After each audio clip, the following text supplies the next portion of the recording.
Hello once again. Welcome back to Vote 22 here on UTV. We have some live pictures from the Count Centre for Upper Bann, where Diane Dodds has just been returned. Let's hear what she has to say. Health service, making our education system world class, getting rid of the protocol. Those are not negative things. Those are things that people on the doorstep were talking to us. And we talk about parties that run negative campaigns. In Upper Bann, there's quite a negative campaign run by the SDLP, particularly against the DUP. And the lesson should be talk about your own policies, not someone else. That's the way to get elected.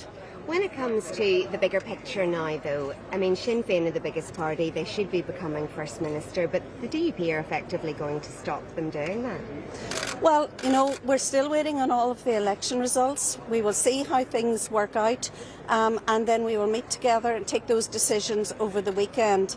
There's no doubt that it has been a good campaign for Sinn Féin, a good campaign for Alliance, but unionism has held up and the DUP has held up, and that's very, very important and significant for those of us in Northern Ireland. Diane, you're a Democratic Party, you're a Democrat. Why would you not go back into government and allow Sinn Féin to take the position that the people of Northern Ireland have voted for? But we have said very, very consistently that the government must address the issue of the protocol. The protocol means that European laws are foisted on Northern Ireland undemocratically without the say of anyone within Northern Ireland, and therefore the government must actually root and branch deal with the issues of the protocol. And we've said that and we've been consistent. And people are saying the DUP are expecting the Tory government, in particular Boris Johnson, to help you out here. He hasn't done so. What expectation do you have that he will now? Well, you know, Boris Johnson and the government has a choice.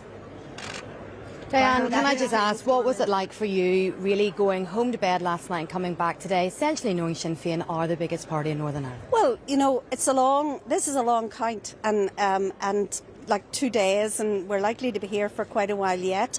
In Upper Bann, they're now starting to transfer the DUP surplus.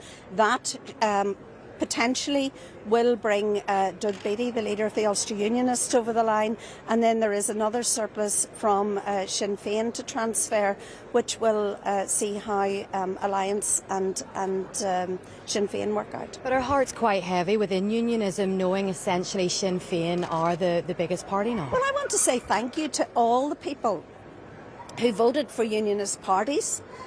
That's really important, and we are grateful for that. But we need to have a more cohesive unionism, a more united unionism, and that was reflected in the doorsteps. Well,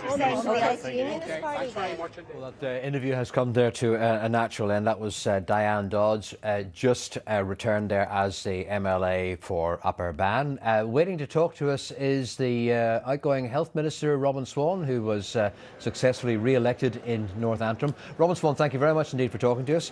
Congratulations on your re-election. But really, it hasn't been a good day or a good couple of days for your party. Well, look, Paul, we've actually near enough held our first preference votes at 96,000, and we've had that around 100,000 for the past few years as well. We've still a number of counts active, Upper Bann and Foyle as well, so it's not over. And as we know in proportional representation elections, it's not over until the final seat is called and the final transfer is actually counted as well. So there's still a bit of a way to go in this election.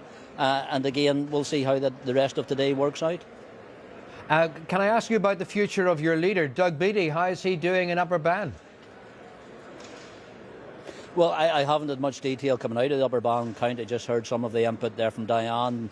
All parties seem to be indicating at this minute, although it's early, that Doug will be successful in the next round of transfers as well. So what we have to realise is Doug also took a running mate on in Upper Bann in this election as well. So trying to grow the unionist representation in the Assembly, he made that step as well, and we made that a decision actually in a number of constituencies across Northern Ireland. Rather than simply maintaining what we had, we sought to grow that vote and grow that representation.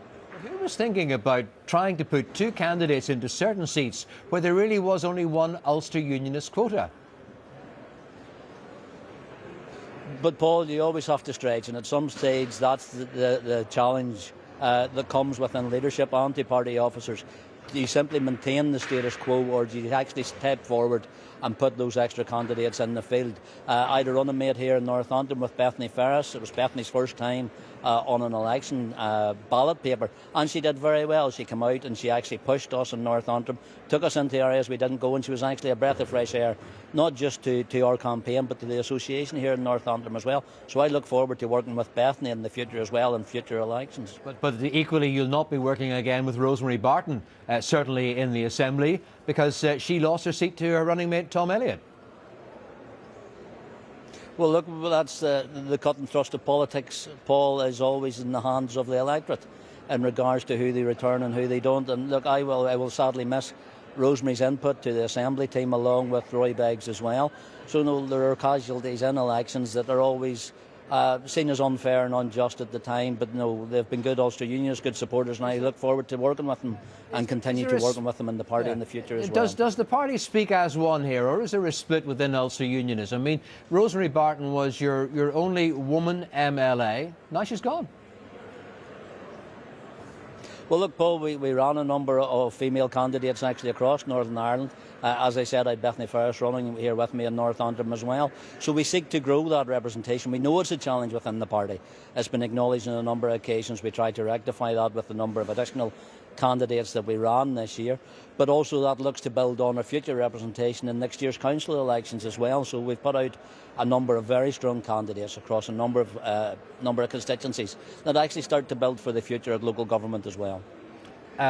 Robin Swan, always good to talk to you. Thank you very much indeed for talking to us live today, and congratulations on your re-election to Stormont. Back here in the studio, we've got more news. Peter McReynolds for the Alliance Party has been elected in East Belfast, so that's no surprise, I know, but two Alliance elected in East Belfast. David. Just significantly, this is the first time at Assembly level that Alliance have outpolled the DUP in East Belfast. So they've only ever done that once before overall at an election. That was 12 years ago when Naomi Long ousted Peter Robinson.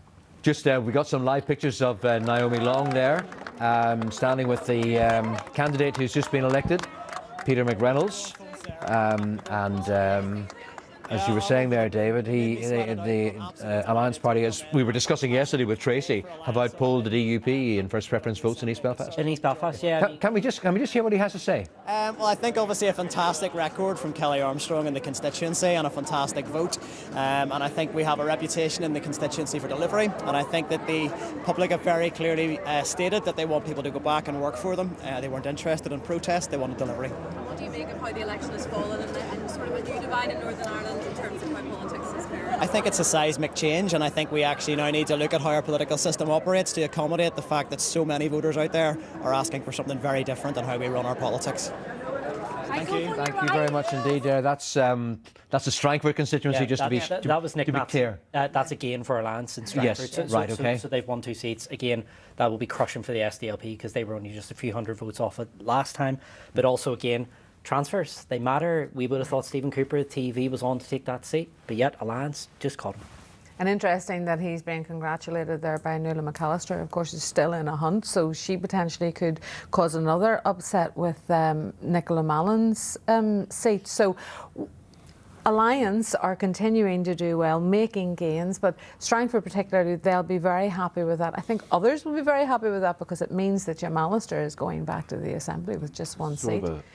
There's sort of an east of the band thing here, where in particular Alliance have done very well. They always do better east of the band, but they picked up a little bit west of the band. But what's interesting in these sort of predominantly unionist constituencies like Strangford, you're seeing this sort of three-way split where you're getting DUP hold, TUV growth, but in between that you're getting this Alliance growth. How hurt must Jim Allister be right now?